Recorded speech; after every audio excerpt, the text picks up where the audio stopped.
Hey yo, little man, what's going on, everybody? Kazarski here from Little Man YGO, back at it again with another video. And today we have a few special guests, two members of Team Little Man. We got Jeremy and we got Bert. What's up, guys? Hey, oh, little man. Little man. I'm Now, in the car. I'm doing okay, Zarsky. Thank you. Jeremy? awesome. Hanging in there.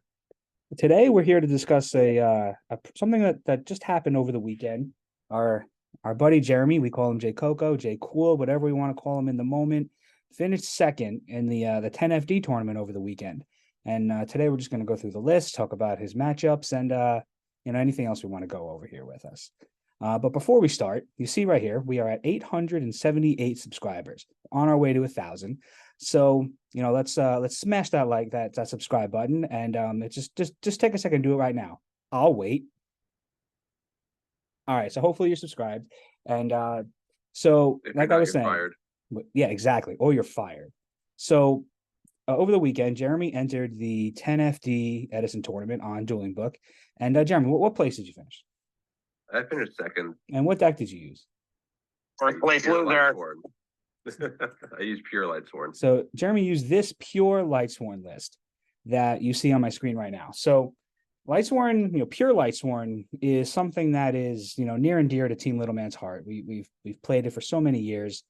We have Bert on this because he's the creator of this build, and we've all kind of been using it here or there. And Jeremy was able to get a second place finish with this deck. So let's just go over this list and how we kind of came to some of these decisions. And I'm just going to hand it over to you, Bert. Like, there's a lot of different things that people will not see, like triple Celestia, maybe triple Pot of Avarice, which even on the stream, one of the commentators was saying that Avarice is a tech in Lightsworn, which is crazy to me.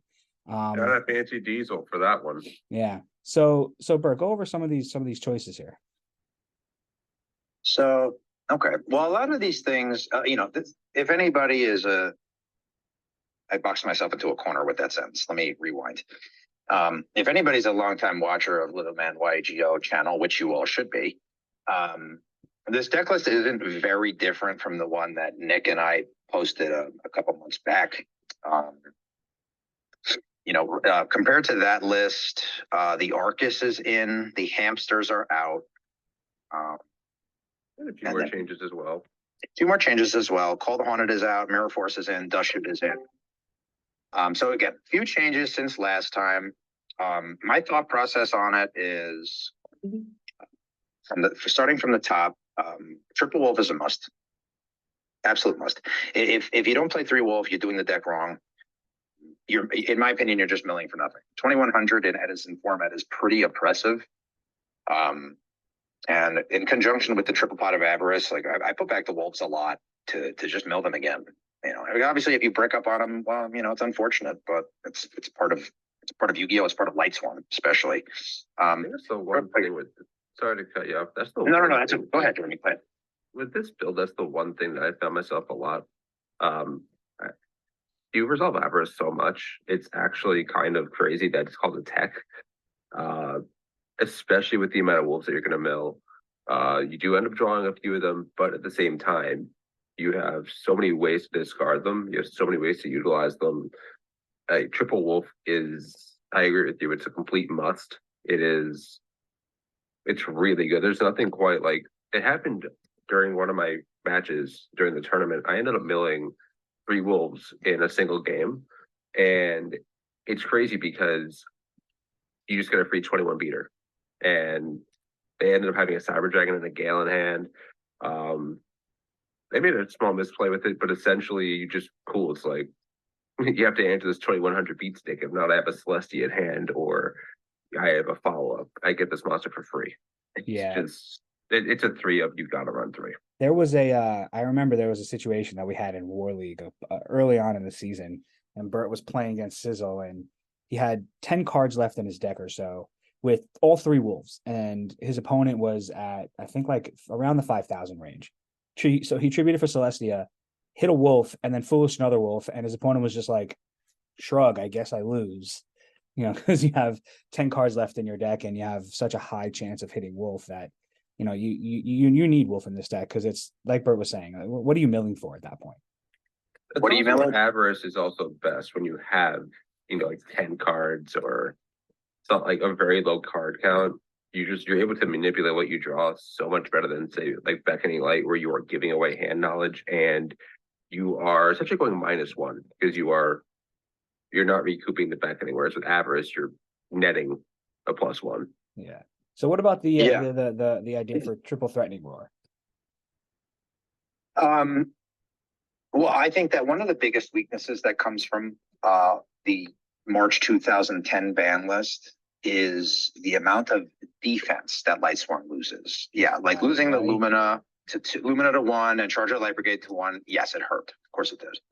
But anybody that's tried to play with Lightsworn and Edison, in my opinion, these are all my opinions, so it's redundant for me to say that. The defense is what lacks. Tragodia is at 1, Gores is at 1, Necrogarden is at 1. And Necrogarden, I said Necrogarden.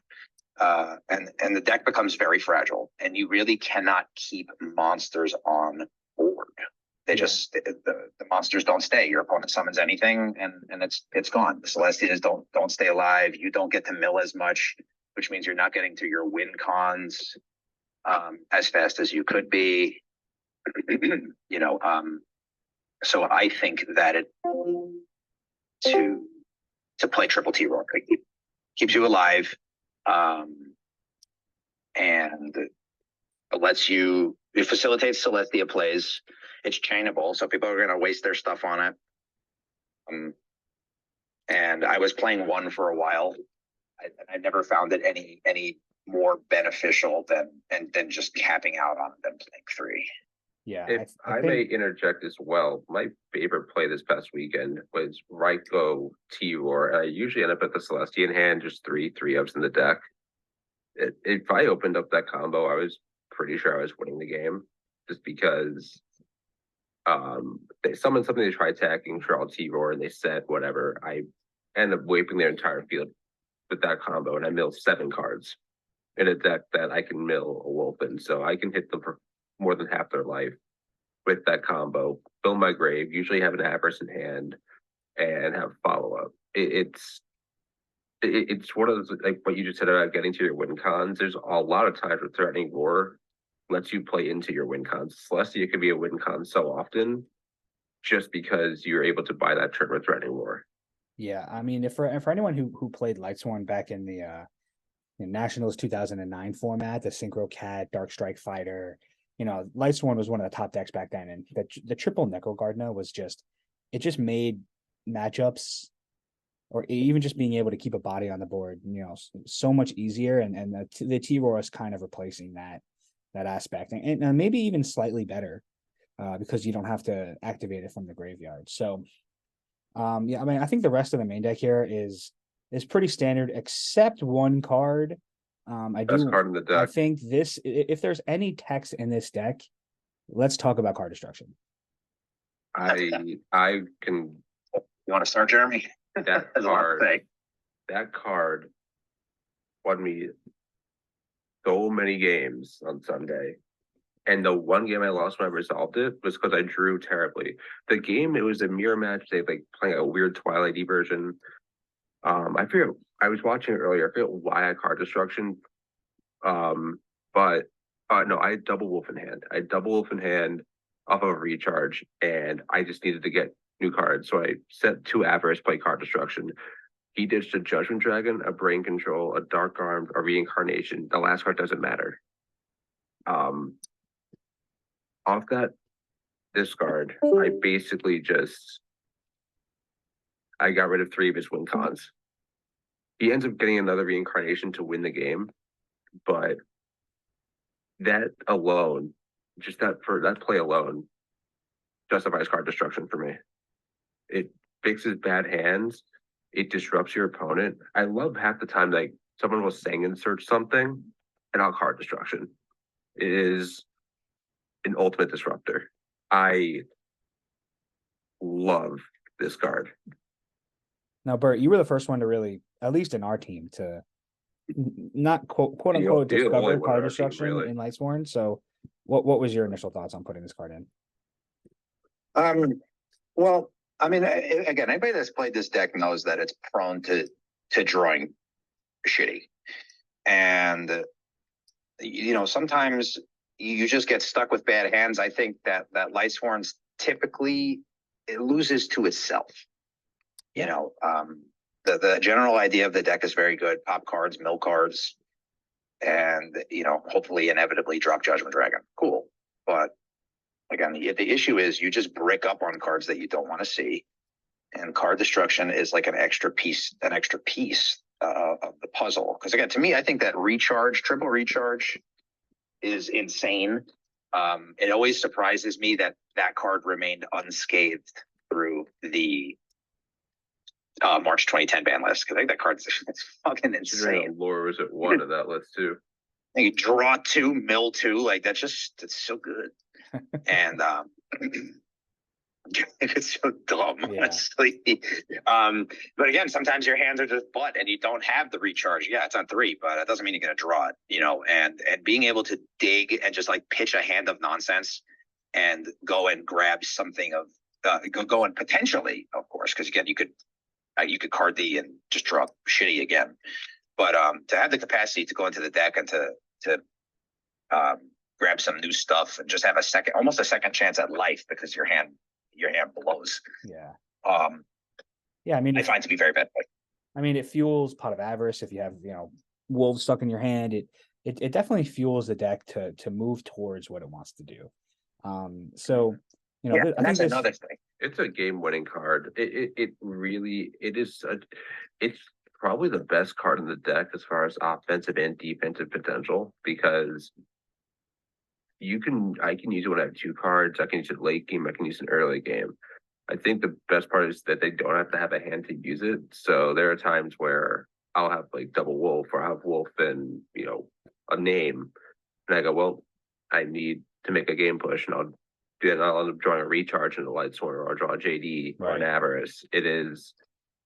It's honestly not, in Lightsworn, I'm going to be blunt, it's not fair. It's just not fair to give a deck like Lightsworn such a potent, immediate, like shot of life.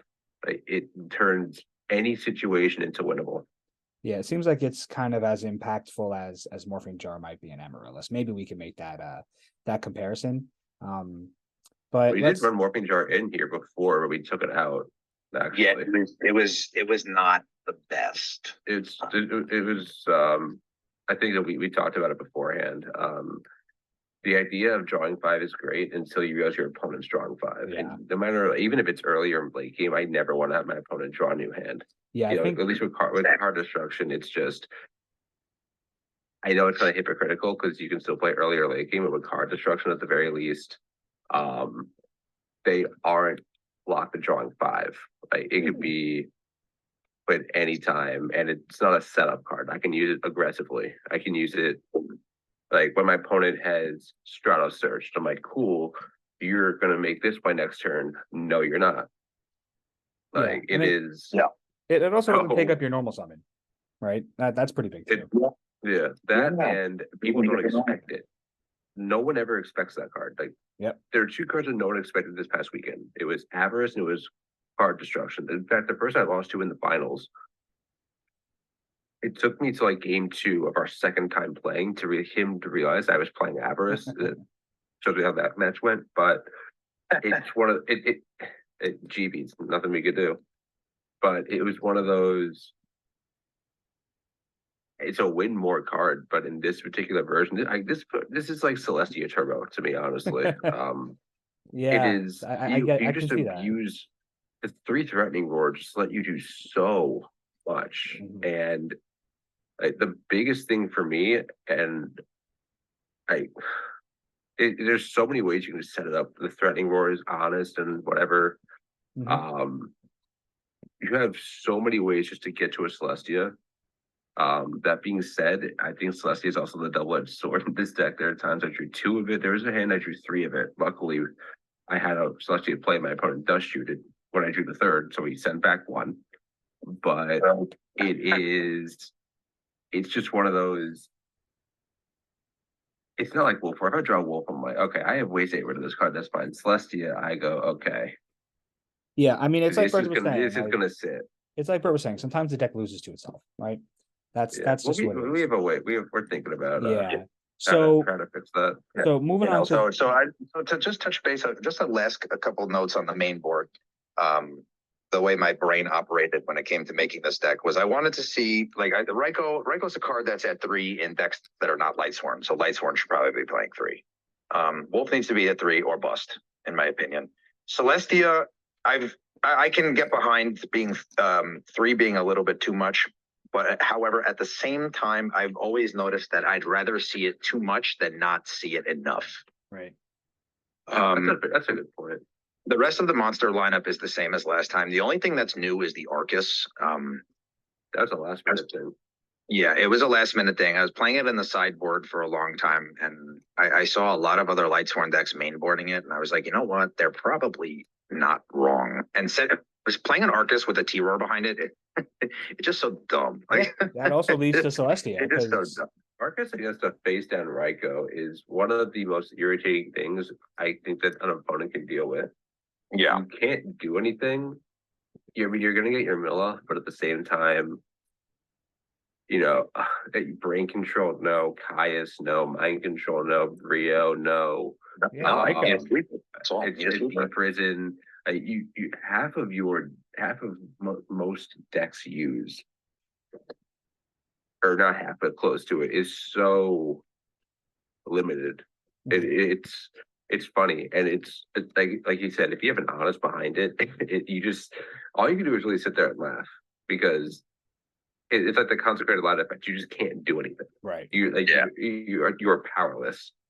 And then I'll just summon a monster and I'll Celestia, with my Archer still on board, so you can't do anything to my Celestia. Yeah. Yeah. So when it came to assembling the main board, because I was having a lot of trouble with this deck for a long time, to the point where I actually didn't main it anymore, which is like, I know that's like a sacrilege for anybody that knows me. Like, I've been playing that deck since it came out. But I'm playing it. I'm like, man, this deck fucking sucks. And I thought I had a really good build, and then I realized that I was just drawing broken all the time, and that's why I was winning so much. Because then when I started to draw average hands, man, I was going like 0-3 drop. And the way I assembled this deck was, how can I get the most bang for my bang for my buck, and really facilitate the plays that I'm trying to make. I'm trying to drop Celestia as much as possible. T-Roar lets that happen. Card destruction lets me ditch the nonsense and lets me dig deeper to hopefully always have my avarices be live, because the deck is full of a bunch of negs. T-Roar is a neg 1, off the bat. Actually, now that I'm looking at it, that might be the only neg 1. Oh, card destruction. T-Roar and card destruction. It's not even just that. The way that you constructed this, and I think you talked about it. I was keeping updated round and round at the tournament. There wasn't a hand I drew where I sat there and said I lose. And I drew hands with double wolf. I said I drew a hand with triple Celestia. I won that game with the triple Celestia in my hand. Yeah, which is insane, honestly. Yeah, I mean, the deck that pumps out the power. There are games that you steal wins with, but the way the deck is, you have so many outs to unbrick your hand. Right. And it takes a mill. It takes an adverse. It takes a foolish. It takes, like the one thing that I don't see a lot of other Lightsworn decks using, and this could just be me, is Trag. And I'll never understand that. Like, Trag is, first of all, when someone realizes you're facing Lightsworn, someone's slamming a Catastrophe on the table. Cool, Trag, to Celestia, give me a Catastrophe. What are you going to do now? It is. And you run everything. You run level 2, 3, 4, 5, 7, 8. It is. Yeah, there were moments in War League this year where Bert was. I remember he pitched JD, stole Colossal Fighter, averaged the JD back, redrew it, and then summoned it and attacked for game. And his opponent also. That was another situation where his opponent was like, "Shrug, I guess I lose." But I mean, the main deck is super solid. There's a couple things on the side deck I think we need to talk about. You have the double Cyber Dragon normal, double DD Crow normal. Second Aaron is really good, because so many Hamster Ryko decks, and that's really it, right? So many Hamster Ryko decks or zombies and everything. But this it's double really not for the Hamster Ryko decks. Aaron's really for Amaryllis and Frogs and Zombie. Mm-hmm. And like random rogue Egg Saber. Yeah, that's true. Aaron was against zombies. Aaron's a game-winning card. I'm a zombie player, or I was. if my first turn turtle or goblin zombie doesn't resolve, I lose. So if you Aaron it, you Kais it, you know it across that, I lose. I just it's an unwinnable situation. And against Amaryllis, that bounce the Amaryllis, bounce the Dandelion, bounce the Botline, bounce, bounce. Yeah, I remember this whatever. one day I was playing against Trudden. This was when I was still playing Lightsworn. I was playing against Nick, and he went I remember this shit like it was yesterday. He goes, set monster pass. Game 2. I go, okay. I went charge of the Light Brigade, and I milled my Aaron. And he told me after the game that when he saw my Aaron hit the graveyard, he unclenched his ass cheeks. and then as soon as I revealed a second one, it was probably about a split second before his hand fanned my graveyard out. He's like, "Did you fucking side in a second one of these?" And I said, "Yes, I did." And he was like, "Unbelievable." And then I smacked his Dandelion, and well, that was that. So set everyone back a turn. I mean, I will say it's one of the highlights of the side deck. There are definitely parts of the side deck that a little skeptical. There's some skeptical choices. Well, the thing is, though, I mean, we aren't going to talk about it too much here. The deck's not complete. It was really a test run. It went really well. There are a few things, especially with the side deck, I think that we could change. But I think something we need to talk about is the double my body. Yeah, and that's what I was going to bring mind up next. control in there as well. So I think mind control has honestly become a really mostly for decks that play Ryko, kind of staple in the side deck. But we also don't play brain control, which is like, I mean, you don't really need it in this deck. Mind control I found to be subpar. This weekend, I get why it's in there. And it serves a great purpose, but it falls into the same category as Omen across for me. I'm only really playing it for one card. I mean, I guess later in the game, if depending on the game state, like if it's not used early game to steal a hamster or a Ryko, then you can always use it to steal their monster and attack for game with your other monsters, or even just make a single play. But mind control is really I would say in most decks is an Edison staple. Yeah, my bodies. What did you side this in against? Why 2? Because Blackwing is annoying, and so is Royal Oppression. This was mainly for Blackwing, not so much for value, but if you run Oppression there, we could run it for that. Mirror Match. It would also be good for there's another deck that I'm forgetting. Or maybe you could jog my memory. We talked about siding for a few hours before the tournament just to siding in my body. Well, definitely Blackwings. It lets you just play into Icarus attack. I sided it against GB as well, but I never saw it against GB because of Murmillo and Gyzeris. Yeah, that's true. I didn't think about that. I didn't expect you to run into that deck, to be honest. I ran into it twice. The same player, two that are in the tournament top 4 and played each other, which I found funny. Yeah, you could side it against. I would say, well, Blackwings is number 1. That's number 1 deck it's going to go in against. Absolutely. You could potentially, Mirror Match as well. I'm thinking you could side it against Diva Hero. They have the absolute zeros, and I mean that deck pumps out Catastrophe very quickly against you as well. I don't know if that's the best choice. There's a case for Amaryllis as well with Titanium. Although that one I don't like doing because that's how that whole deck's a burn deck. Yeah, I forgot about that. Yeah, you force the Titanium negate by targeting something else. They Titanium negate it. You my body it. Yeah. The only thing that stinks is that Titanium is. I hate calling it Amaryllis. It's Titanium Turbo with Amaryllis. I mean, I don't care that I'm a team that plays Amaryllis. It's Titanium Turbo. I will die on that hill. But I just don't want to play a card like My Body against them. It can be used. Like My Body is for us, for me at least, I can say Icarus Attack and Royal Oppression. Those are the 2 cards that this is really targeting. Right. I want to know that my JD is going through no matter what. I want to know that if I'm going to have my board broken, it's because they have the Solemn or they have a way to get rid of my body, and then I'm going to Avarice and draw the JD again. It is it's situational, but a well-timed. It's sort of like DD Crow. A very well-timed My Body is like a very well-timed DD Crow, and it wins you the game. And I won't use it if I'm using Lumina. and I don't have a Lila engrave, and they oppression, I'm probably letting it go. I know it sounds weird, but if I have my body and I have the JD play ready, I forget how it works. My body, it's my because oppression have to be face up for my body already for my body to actually work on it. No. Okay, that's I'm the not answer. Well, sure. that wouldn't make sense because then my body wouldn't work against things like bottomless, torrential, and mirror force. You're right. You're right. Because you can flip oppression because you can flip oppression and not use it. That's why I'm asking. Yeah, there are some Okay. strange rulings with my body and oppression. I'm not 100% sure, but I Right. mean, 'Cause I might walk back my Lumina statement because if you can negate whenever it's flipped, I would negate with Lumina. I would negate that because then like they're out of oppression. I take back what I said then. It's mainly there to make sure whatever play you're doing goes off. Yeah. It is You just like get played like a degenerate. I mean, yeah, that's exactly Yeah. it is. and Yeah, I think for me, it is literally just like I can just play brain dead, or I literally just like click mouse or like just like push card on board. I don't care what you have. I have my body. Yeah, unless it's like, I mean, obviously like Prism, but the way I look at my body is like, let's go even like break it down to a simple play. I'm going to normal summon Lila into back rows. If you bottomless, not Lava. They always have bottomless. So my body to bottomless, it pretty much turns my body into an MST that you had to pay 1,500 life points for. And then I get to keep my body on board and guarantee my mill of 3, which is going to. And if there's another back row there, you're popping out of the back row. So essentially you turn your Lila my body into like a heavy storm.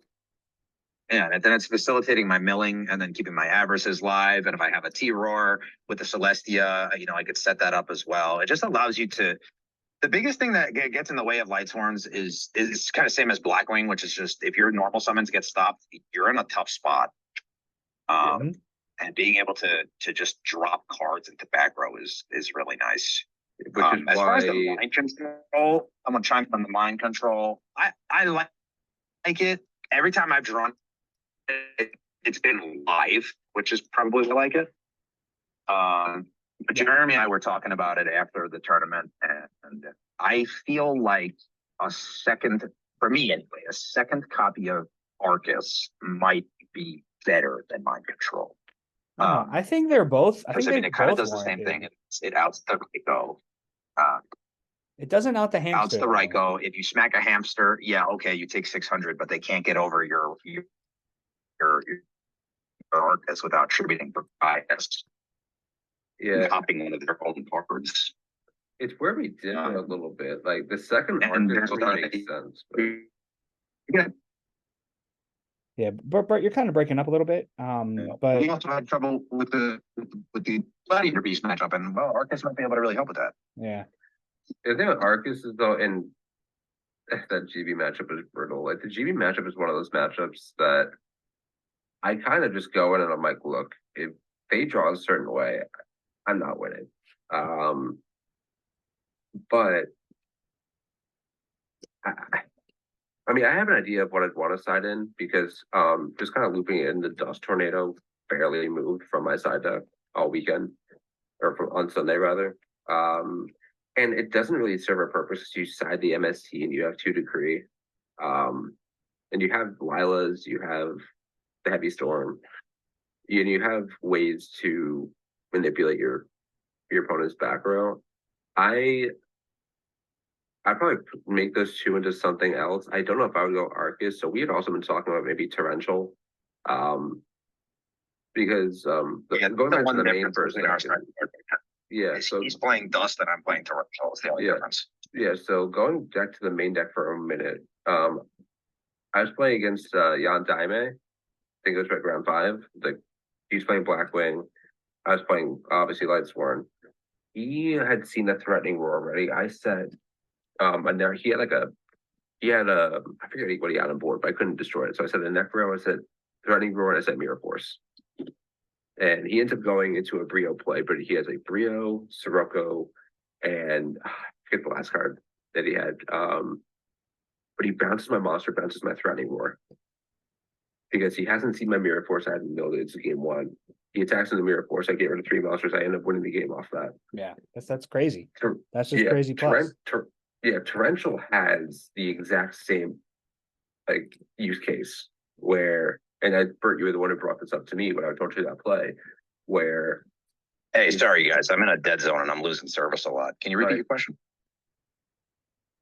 Oh, I was just mentioning how like the mirror force play we were talking about, and then you had mentioned how torrential is very applicable to that, where you can catch your opponent's off guard because Lightsworn almost never plays that you play. You're threatening roars, your beckonings, and you know, you can bait your opponent into overextending. Like if they bounce it back, or like, oh, that's like it's either the roar or it's a beckoning.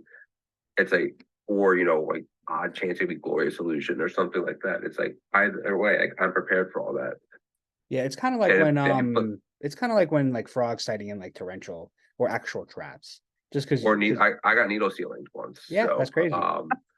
It caught me completely off guard. And it was one of those, you know what?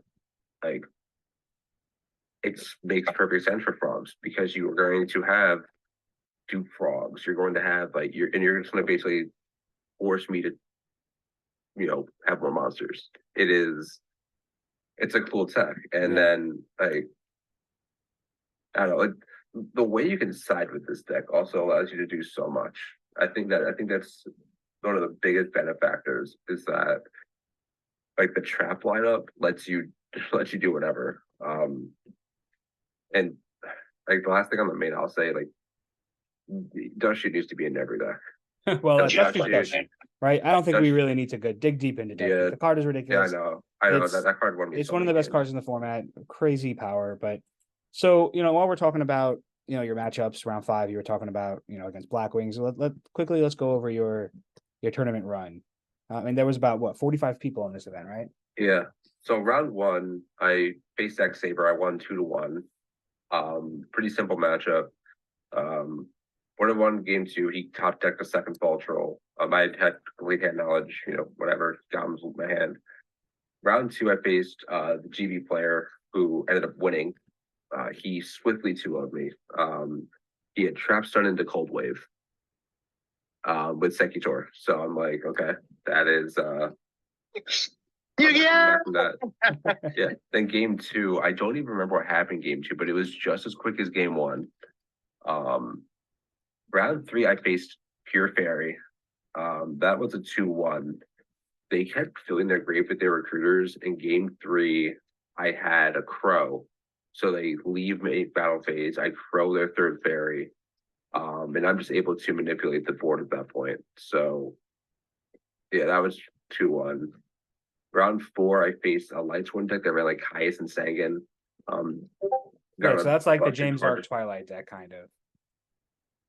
Oh, it is? Oh. Yeah, James Arc was playing some pretty cool Twilight deck he made a profile on his video recently, a couple weeks ago. Yeah, it was a good deck list. Yeah. So game 1, I card destruction, like I mentioned earlier, like Dark Arm, the JD, brain control. I don't really draw anything. Game 2, I win like pretty quickly. I forget how I win game 2. Game 3, Judgment Dragon wins games. Judgment Dragon. I think I had a Crow. That's okay. Whatever. Yeah. So, round 5, I faced Jan Daime, who playing Blackwing. I ended up 2-0ing him. A super cool dude. He was having internet issues. He was having a storm. So but yeah, that Mirror Force play was really cool. And then game 2, I just opened one little monsters and he tried to resolve a deck Debbie when I had a live JD in hand, and he didn't hit anything. Like he basically just lost his Armor Master for nothing. So round 6. Round 6, I faced Benny, who was playing Hero Frog. I ended up losing to him. I forget if it was 2-1 or 2-0. I think it was 2-1. Oh, so you went X2 in Swiss. I went X2 in Swiss, and I got the standings were I got 6th, then I got 7th. So I think I ended overall in 7th. I ended up facing Soul in top 8, who was playing Blackwing. Game 1, I Wolf Celestia, mill another Wolf, and then I dropped another Celestia. So that was game 1. Game 2, he ends up getting out. He resolves the Starlight Road early off, and I can't really get rid of the Stardust. Game 3, I open up. I write Necro, Lila, Celestia, Decree, whatever. So I set Ryko, set decree pass. He goes set 4 back row pass. I flip decree. I end up right going a back row, Celestine another 2. Next one, Lila another 1, and then I Avarice and he scooped on the Avarice. Fair. So then you make top 8. No, that was not a top 8 match. Oh, that was top 8. I'm sorry. Then you make top 4. Top 4. I faced Benny again, and this time I 2-0 him. Yeah, that was on stream. It was a very we did not play. Let's well just say you were both tired from the whole We day. were both very tired. I had an Aaron play the entire time. I just didn't do it. I wasn't thinking. I ended up winning because for like a 5 cards left in the deck, I just decided to go Colossal Fighter, seeing it's my only way to win, and I somehow won. Don't watch that game. It was not like we've been playing all day. It was a long day. It was funny because I remember watching it on the VOD later that night, and I'm literally laying in bed watching this match, and I see whatever misplay, and I texted you, and I'm like, I'm like, what the fuck are you doing? And and then what did I text you back? It's like, bro, I don't know what I'm doing. Yeah, because I mean, granted, you're playing Yu-Gi-Oh online for 8 hours, and the fatigue is real. I don't care what anyone says. In that situation, you're in top 4, you're playing all day, and you're tired. It seemed like you both were, because even your opponent was making some crazy questionable plays too. And I think the commentators had some pretty funny responses to some of the plays. So the thing you couldn't see in the commentary, like they blocked off the chat. Yeah, we were talking to each other the entire time about like we were both like, like we're tired, like. We're both like, I think I just messed up. It's like, all right, I just messed up also. It's like, you know what, like we ball. Yeah. And so then you go into the finals to play against Gladiator. Josh Johnson. Yeah. And it's funny. So when we played each other round 2, he's telling me not to drop. I'm like, why would I drop? I can win out and still make it. He's like, honestly, I think you're gonna. And then I had won, like they had already finished their top 4 match before I finished mine. And I find out I'm facing GBs, and I'm assuming it was him, and it ended up being him. I'm just like, what are the odds of this? Hopefully, this isn't a Swift 2-0 again. Well, spoiler Swift 2-0 again. It was it was Swift. So he ran a really, really unique 43 card deck. He drew what he needed against me, but he also ran not to give his deck profile fully, but he ran 3 Prisma, and he abused that against me. Round 2, we faced each other. He double ready Ari'd me. Left the Sekitor out because he had so much protection. And then in the finals, he left the Sekitor out. I just couldn't get over. I made one slight misplay game 2. I went for a Foolish Wolf and I passed, but I should have just Foolished on my turn. Yeah, again in Celestia. Right? And I saw his hand in the replay. It wouldn't have mattered. He had literally every answer. Yeah, the Chariot. He had a Chariot. He had a Smashing Ground for the Arcus I had in my hand. A 1-up Smashing Ground. But GBs is the one deck that gives Lightsworn real trouble. Like, there's no other deck where yeah, there's no other deck where I sit there and I say I'm powerless. Like GB, I'm powerless. I can't do anything. It's not even Chariot. It's just Chariot's a problem. It's the Wabakoos. It's being able to tag into Vermillo. It is you have to jump through every hoop just to get your monster out. And if I summon a Lila, I don't want to pop a back row because I don't want to switch it to defense.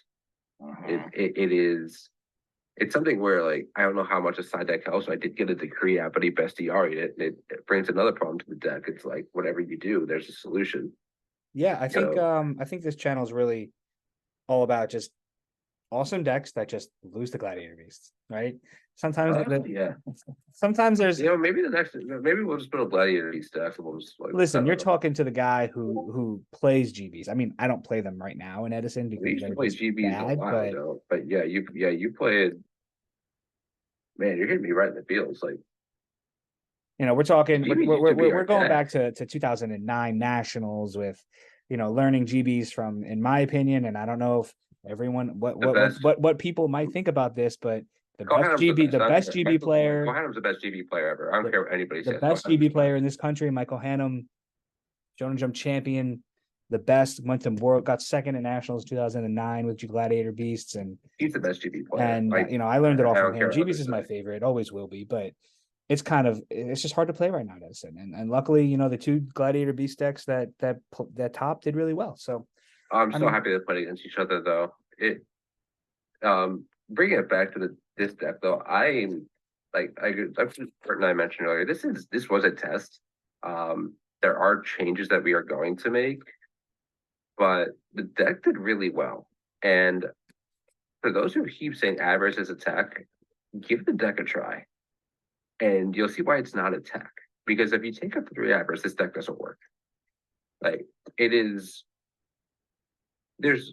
Oh, when you're putting your cards back you need in the graveyard, you're still going to mill. Like, I'm not going to stop milling because I'm drawing cards. you want to know the best thing about playing Avarice in this deck? You can run 3 of it. No. You can play 3 copies from Dark Revelation 4. Yeah, you can. There's cringe so nice. hard. DR4 Ultras, in my opinion, and Bert, you feel the same way, just better than the Ultimates. But They are better we than the can Ultimates. we can make a anything. whole separate video on that. But you know, My Jeremy, in the DR4 end, is you know, such a lit set. I think Jeremy, you know, you did an amazing job at this event. You know, all of Team Little Man is super happy for you. I hate to say it, but welcome to the second place club. It fucking sucks. I'm running the second place club. I know, but this is again, you know, second place club sucks. We'll get there we'll get the win, but I think there's so much more to. Third time's the charm. What wait till next year where I get another tournament where I get second place in. You know, I think there's so much more to come from this deck, from this build out of Team Little Man, and you know, we're going to keep innovating. We're going to keep changing it up and seeing what we can do. And I know, you know, As long as you like, comment, and subscribe, otherwise you get no content. exactly. I know some people reached out to you about playing this deck at YCS Indy this weekend. I am really hoping that, you know, we get some more representation. But you know, any kind of last second comments from you, Jeremy? Thanks to everyone who's reached out. Thanks for the just going over the deck. Bert, thank you for the build. Just give it a try. It's a lot of fun. That's what the game's for. So have fun. Bert, what do you think? Yeah, I mean, listen, I hope people try the deck out, and you know, I hope they love it as much as I do. I'm having a grand old time with it. I was getting a little over Edison actually for a while. I was getting kind of bored, and then I converted my Lightsworn deck to 2011, and I kind of lost interest pretty quickly. And then I was like, you know what? Fuck it. Let me just try some crazy shit. And well, here we are. You know, I'm very happy with the way the deck operates. I'm at a point where with this deck that I think the build is optimal. You know, for years I've been playing the deck, and it performs poorly, and it loses to itself. Like we said earlier, and that's discouraging, you know, because when you have a deck that loses to itself, you don't know what could have been if you hadn't just drawn so poorly, you know. What is the potential? I go into games now, like I went. I don't remember what I did at the local recently. And I think I went like 3-2 or something like that. Like I didn't do great. I lost matches and whatever. I beat you. And I wasn't I wasn't salty because I was losing because of me. It was because of me, because of my inexperience with contemporary Edison format. You know, I don't get and I say this in the last video also, nobody gets to play as much as they want. But you know, for where I am right now in my life, I am not getting to play anywhere near as much as I would like to. I know and that. When I am losing in tournament or losing in War League, yeah, listen, sometimes you get sacked. That's Yu-Gi-Oh! But I'm never losing because my deck just sucked. I lost because of either, like, I could have done something better. I could have done this. This would have been better if this happened. From general inexperience with the contemporary Edison format. And that makes me feel good, because when it comes to Lightsworn, I think 70% of it is deck building. I think it's actually more than that. And when you don't have to, when I've built a deck that I think operates great, and now it's just a matter of honing my skills with playing with it, I have a much better time because I don't have to fight that fucking war of does my deck just suck? Yeah. You Yeah, know, because that's what would happen when I was playing Christia. I was like, oh, this deck's great. I'm winning so much. No, my deck blew. I was just drawing very, very well for a couple of weeks. Jason Glick. Where this deck, I mean, you've seen some of my War League matches where I draw abysmal, I absolutely abysmally, and I just somehow managed to come back in and take the game. This is your most consistent build, and I don't think it's close. Like, it's scary how consistent this build is.